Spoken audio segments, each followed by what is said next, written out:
I have to hit Hi, got I'm it. Todd Nash, President of the Oregon Cattlemen's Association. I'm here today with Will Homer from Painted Hills Natural Beef. He's the Chief Operating Officer there and sees a whole different side of the cattle business than a lot of us do. And appreciate you joining us here today, Will. And you want to further introduce yourself, where you're located, and a little bit about your operation? Well, gosh, Todd, thanks for having me today. I am, I don't even know where to start, but we are Painted Hills Natural Beef. We're located in Fossil, Oregon, and we are the phone, fax, and internet of the beef power here. We don't do anything here with our hands. We just manage work done all around the Northwest. And we are harvesting about 650 head of cattle a week and making about 250,000 pounds of beef go away, and just doing that from our wee little town of 300 people. I think we have, Gabrielle says we have 14 people hired now, so I don't want to mess that up, but that's a pretty significant thing here for our little town, and we think that's pretty important. Myself, I am one of the members. There's 7 ranching partners in this business, and Gabrielle, my wife, and I are the 2 that are in the office all the time, kind of making sure things. I make things happen out front and keep everybody kind of going out front, and Gabrielle sweeps up behind and makes sure the money comes back for what we make go out the door. So that's kind of what we're up to. Well, thanks. And yeah, for a county like Wheeler County that has 1,500 people in it, Yeah. 14 jobs is a big deal in one Yep. capacity. I can tell you from a county that has 7,000 people, that's a big deal for us. So Yeah. yeah, it's really incredible what you guys have done. And going back to the origins, just for a brief second more about Painted Hills and the 7 ranchers.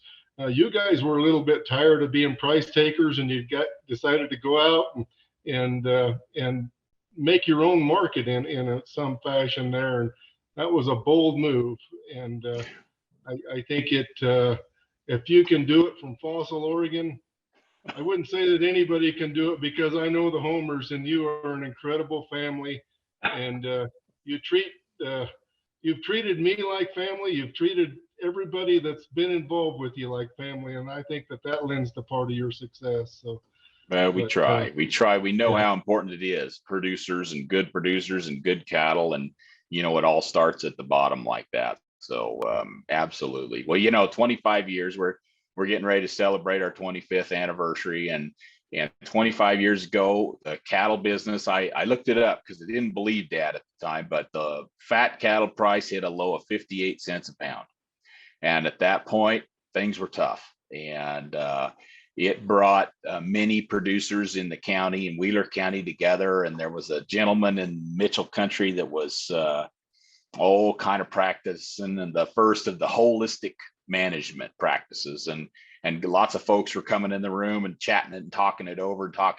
And it took a lot of meetings, but finally Dad, you know how my dad is, right? It finally got to the point it's time to start doing something.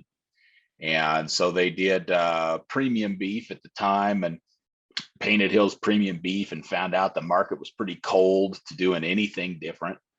And so we had to take the hormones and the antibiotics out to create a few more sales items to talk about. And we didn't know any better, right? That's what we did. And found out that in the long term, it actually makes beef eat better. It eats good that way, but it gave them another point of difference. And my parents had to drive the wheels off 2 vehicles and force the beef into people's mouths in the store to get that point across. But when they did, that's what grew us from where we are today. So yeah, pretty crazy. Yeah, that's an incredible success story. Well, for the purposes of today, wanted to talk about what it's like to try to get rid of 250,000 pounds of beef each week, and what's moving and what's not, and what you see out there in the market. And I'll let you roll. Nobody knows it better than you.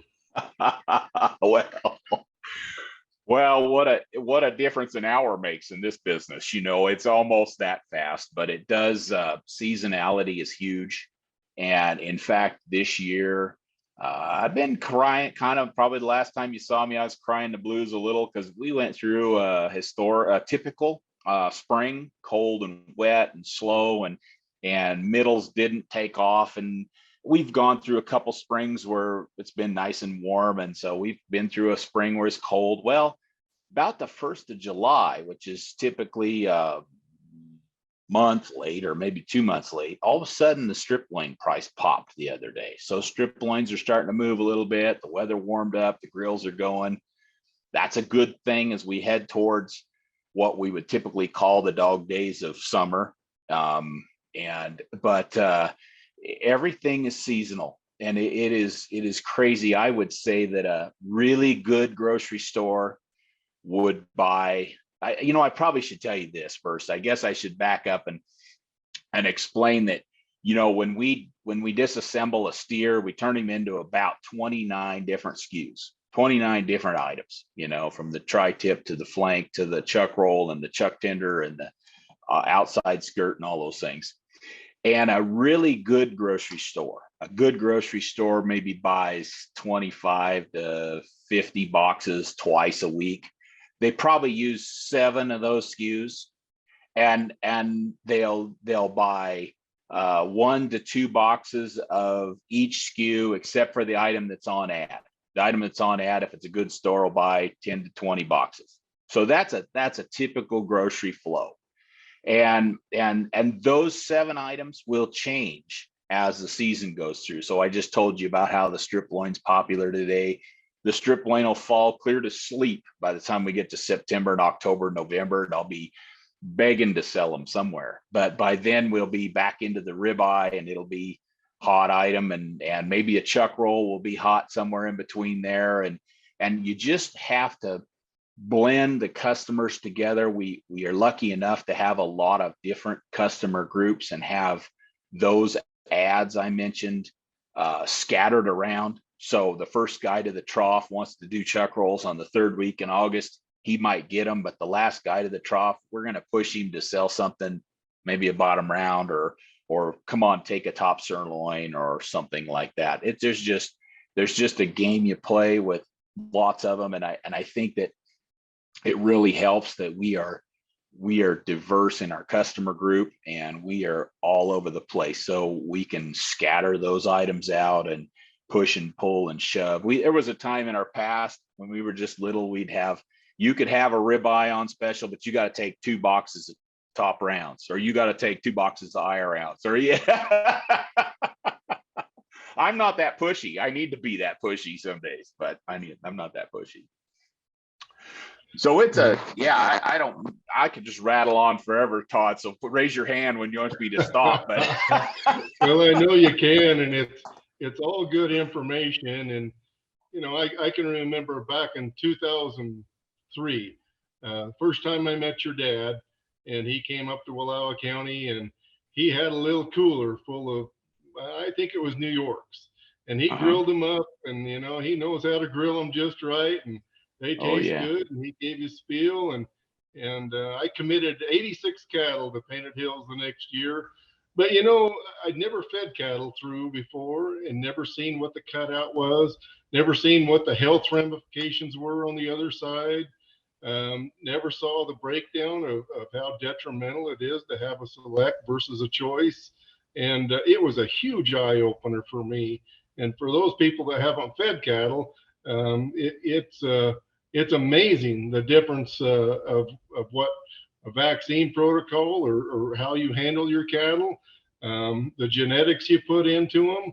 It all has a benefit in the end. And if you're just selling them as calves or yearlings even, sometimes you don't realize even on that end of things. But once you get a step further into the meat case, it's a whole nother gamut. And it's been fascinating listening to you over the years talk about some of these things. Well, I want to go back to 2014. I really want to go back to 2014, but when you talk about that, that was a tough time for beef, for meat Yeah. sales, and Yeah. because the margins were so tight. It was a great time for cow calf operators. So you want to talk about that dynamic and what's taken place since and what you see happening right now?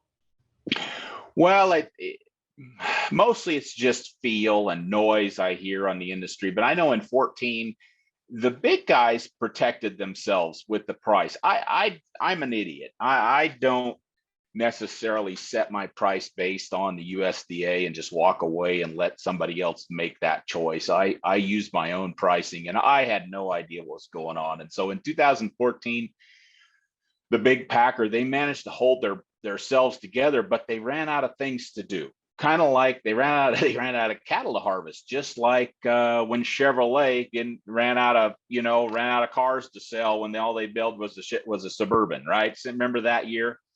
They kind of ran out of things to do. So since that time, I know I've heard a comment, one of these offhand comments from our folks we work with, because we do work with the Tyson plant in Pasco, which we have a relationship with those folks, and they don't ever want to get in that position again. That was a scary place to be. I know the plant in Pasco has 1,400 people, team members there, and they consider those folks to be team members. They don't want to send them home early with nothing to do, with no paycheck. They want to make sure they're taken care of. And so the packer has gotten more involved in filling their own slots. And I know that, we've seen in the Midwest, we've seen what cactus feeders change hands a time or two, folks trying to get into feeding business, but all those things, most of those cattle are somehow committed or identified or somehow to fit in a slot,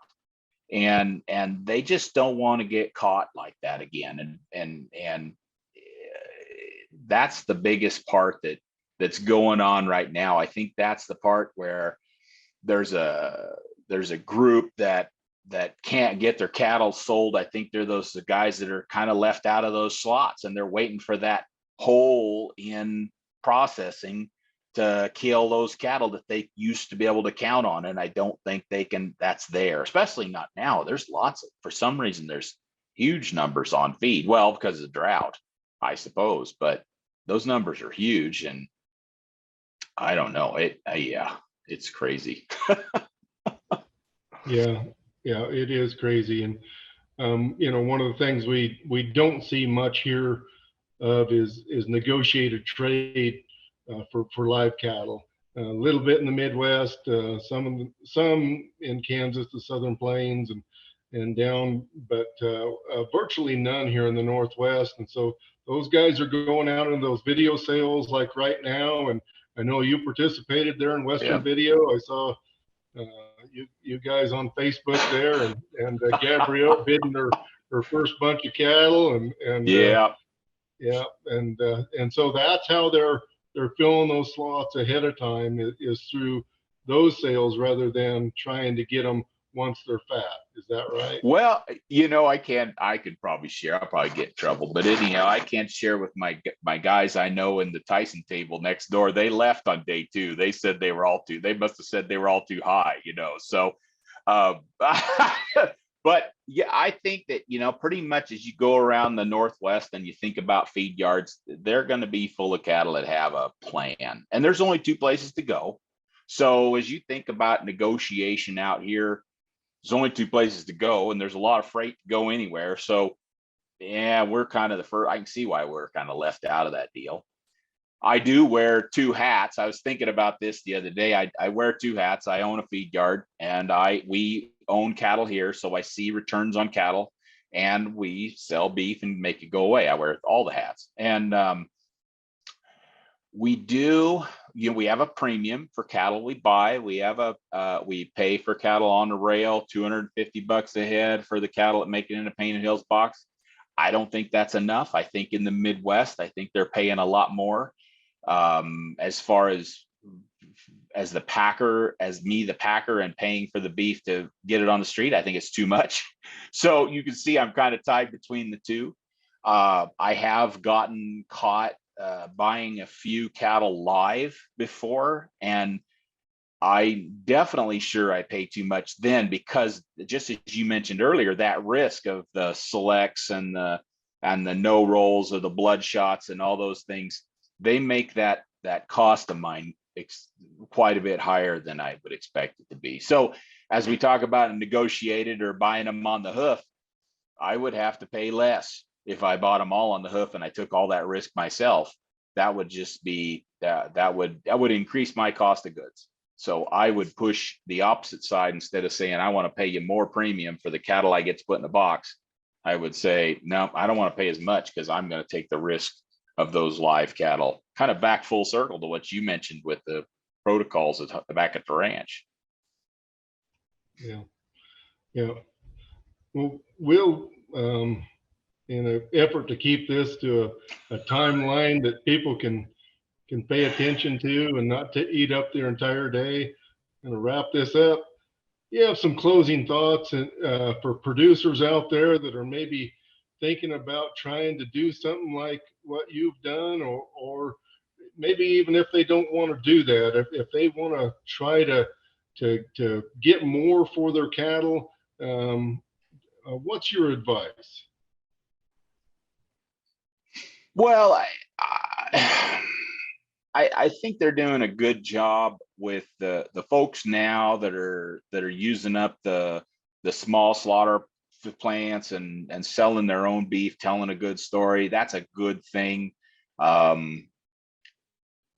a good thing for them. I just hate to see them spending more of their free time, right? Cattlemen such as yourself, that's what you get. That's what you spend. That's what you give away is your free time. I hate for you to burn all that up trying to make the beef go away for nothing. And make sure that you got enough money in it to pay you a little something or make it make sense.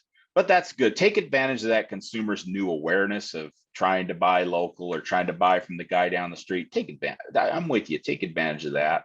And for you that aren't set up to do that and don't want to do something, I think even though I don't totally understand these cattle programs with genetics and IDs and all those things, I think those are valuable. I'm pretty sure those have value, and I have been able to dodge that, so to speak, but I don't think I can dodge it forever. I think I'm going to have to, I don't necessarily think I'm going to have to get GAP involved, but I'm going to have to get involved in something in the future. And I'm not going to reinvent my own thing. That's too difficult too, but participate in those kinds of things. Know what kind of genetics you have, know what you're doing, tracking your protocols, and wean your calves. Don't sell unweaned calves.